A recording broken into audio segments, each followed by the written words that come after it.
Bom, alunos, nessa aula aqui a gente vai estudar um outro assunto que é bem interessante, que seria a nossa montagem de pacotes e basicamente estudar rapidamente o endereçamento de enlace. Então, a maioria das nossas redes, a informação ela é dividida, né, em várias partes, em várias camadas, enfim, que a gente já viu anteriormente. Basicamente, temos por duas razões, que é o compartilhamento de recursos e a detecção e correção de erros que possam haver em nossas configurações. Então, isso possibilita basicamente uma rede mais confiável, uma rede mais interessante. Então, a nossa informação, então, com esse tipo de divisão, né, da informação em pacotes que a gente vai estudar aqui, cada pacote pode ser enviado ou até mesmo recebido de forma individualmente, permitindo que outros pacotes possam trafegar pela rede. Então, isso possibilita um uso melhor dos nossos recursos, dos nossos hardwares, enfim, de toda a nossa estrutura de rede. Então, os dispositivos eles são conectados via cabos, né, ou via wireless, enfim, usam ondas de rádio via Wi-Fi, até mesmo por fibra ótica, enfim. Então, tudo isso, as conexões, elas são sujeitas a interferências, todas elas, né? Seja ela via rádio, via fisicamente, todas elas podem se corromper o tráfego que trafegam na rede. Então, grande parte desse nosso trabalho é detectar, basicamente, e solucionar esses tipos de erros. Então, a maioria das nossas detecções e correções de erros é baseada no uso de checksums. Checksums é basicamente para você poder verificar. Isso a gente usa bastante quando você for usar uma ISO, por exemplo, quando for baixar um sistema operacional, uma ISO, né, uma imagem de um sistema operacional. Então você tem o checksum para você poder verificar a integridade daquela imagem, daquele arquivo.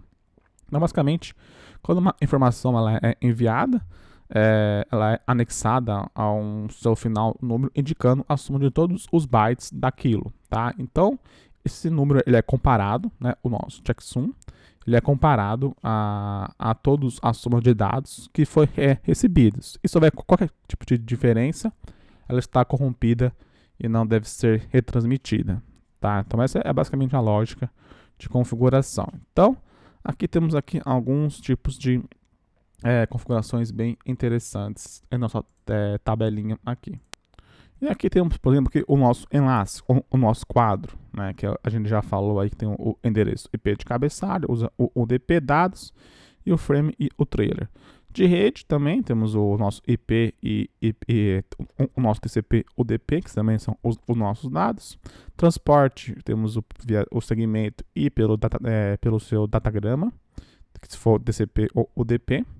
E a nossa aplicação, os dados, pode ver que eles têm que chegar de forma íntegra, né? Aqui do começo ao fim, aqui vai mudando aqui a montagem de pacotes conforme for subindo ou diminuindo a nossa camada no nosso OSI, tá?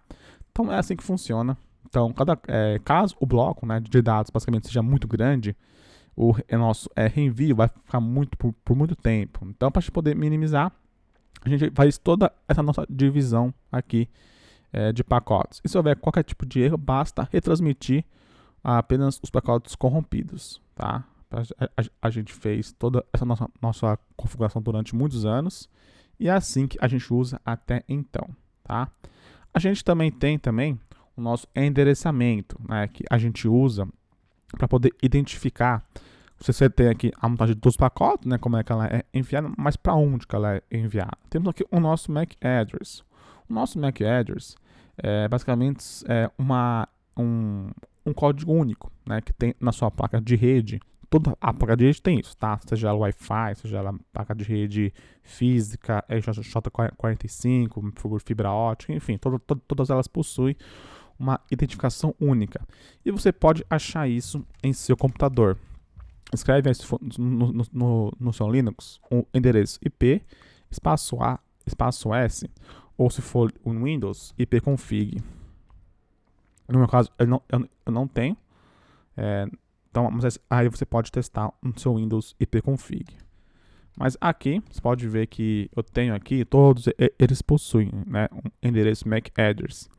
Então, basicamente, é uma lógica. Então, todos os nossos três, né, digamos assim, os nossos três conjuntos de números, é o nosso identificador único do fabricante. Então, todos os fabricantes de placas de redes, ou até mesmo placa de Wi-Fi, enfim, placa de via rádio, via satélite, enfim, qualquer coisa que vá identificar ou trabalhar com o TCP/IP, possui uma identificação única. Os 3 primeiros blocos, né, que são esses daqui, é o nosso identificador único do fabricante. E os 3 últimos é o que identifica o produto, tá? Então eles podem se alternar entre números e letras. Nesse caso aqui, a gente tem no meu, né, na minha própria máquina, você pode ver que eu tenho aqui, ó, os 3 primeiros blocos. Então é o nosso identificador do fabricante. E os 3 últimos é o nosso identificador da minha rede. Então esse número tem que ser único também, tá?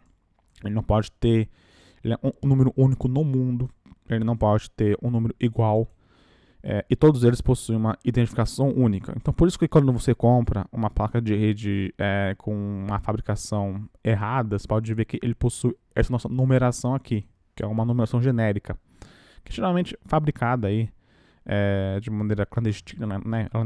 Ele não tem nenhum tipo de registro, enfim, e é por isso que às vezes pode dar problema. Então você compra aí uma placa de rede barata e que não funciona direito. Por quê? Porque ela tem uma numeração genérica que não é original, que não é uma numeração oficial, digamos assim, né? Então temos esse problema também. Mas caso for uma fabricante séria, né, uma fabricante oficial que tem aí os registros, a numeração ela está, você pode ver que ela está uma identificação correta e vai funcionar de forma perfeitamente. Mas se não tiver, pode ver que pode estar um número errado aqui, ó, C4, C4, C4. Isso aqui não existe, né? Isso aqui não tem como funcionar, tá? Só aqui mesmo que é uma numeração correta, tá? Então essa é a nossa montagem do nosso endereço MAC. Então basicamente é assim que funciona isso em todos os dispositivos, tá? Celular, tablet, placa de rede, física, fibra ótica, enfim, todos eles possuem um endereço MAC único, que é feito pelo seu fabricante, os 3 primeiros blocos, os 3 últimos, uma identificação única do seu produto, do seu host, né, que está sendo aí utilizado, tudo bem?